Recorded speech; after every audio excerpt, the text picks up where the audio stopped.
I'm meteorologist Monica Woods checking out our central and northern California forecast, and we've got a few changes.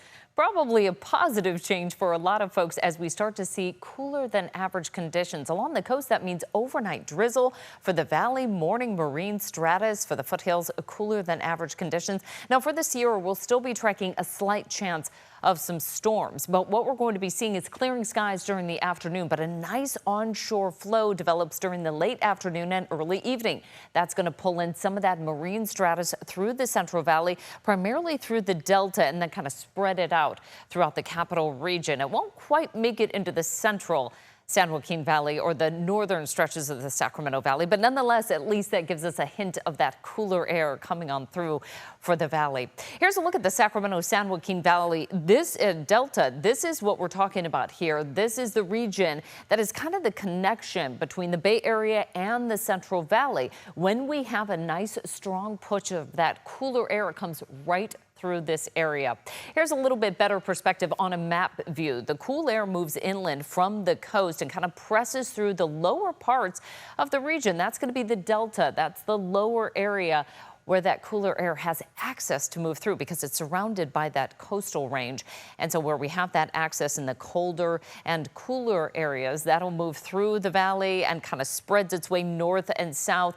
So when we have those hot days and then we get that Delta intrusion, usually the first place that we'll see it is right along the I-80 line through the capital region. You can see how those temperatures are a bit cooler for places like Fairfield, Vacaville, and Sacramento that have access to that cooling breeze. Whereas north and south of that, towards Colusa, Oroville, and even for Modesto, temperatures are still going to be hanging right around the low 90s into our Wednesday. Now, this is quite a comparison to last year at this time, where we were seeing temperatures deep in the 100s, one of the longest stretches that we've seen on record. This year, folks keep saying, hey, we're not going anywhere for vacation. We'll keep it right here because temperatures hovering in the mid 80s to right around the lower 90s is actually quite comfortable. Now, we did have that 102 on July 11th, but overall, it's been pretty much on par with above average and below average temperatures. We're going to keep that nice onshore flow going into our Wednesday forecast, where we'll see the best opportunity of some thunderstorms popping up as right around Yosemite as some of that monsoonal moisture tries to surge its way back towards the desert southwest. We'll see the reappearance of that again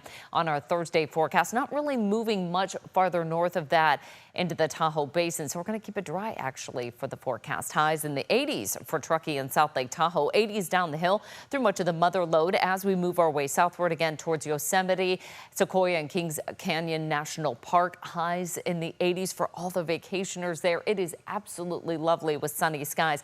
90s as we head inland, much better than the widespread 100s we were dealing with for the start of the work week. Wednesday's forecast temperatures throughout the Central Coast, San Luis Obispo up to 70. We've got right around 59 degrees for the Monterey Bay Peninsula. That includes Carmel, Hollister up to 73. By the time we make it inland again, we will be hitting those highs in the 90s. Bay Area forecast, we're in the 60s with that overnight drizzle, partial afternoon clearing, but nice to get a little bit of that intrusion moving inland with highs in the 80s for the Delta.